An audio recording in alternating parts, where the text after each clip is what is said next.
Thanks for joining this quick how-to screencast brought to you by Salesforce Support. To see more content like this, hit subscribe so you get notified when we drop more content. In this video, you'll learn how to send device logs to Salesforce support engineers in order to assist with support case troubleshooting. So let's begin by opening the Field Service Lightning app for iOS, or FSL for short. Tap on Profile. Tap the Settings icon in the upper right-hand corner of the screen. Tap Report an Issue.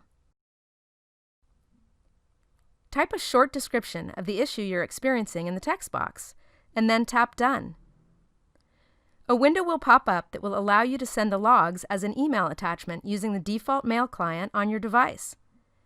Please tap in the CC field and type the email address of your support engineer. They should provide this to you when device logs are requested on a support case. Tap the arrow pointing up in the right-hand corner to send the logs. Now your users will be able to send device logs to Salesforce Support. Please keep in mind that you will need FSL mobile permissions in order to log into the FSL app. If you're interested in configuring the FSL app but don't have those permissions, please contact your system administrator for assistance. For more information, check out help.salesforce.com or join us on the trail at trailblazer.salesforce.com.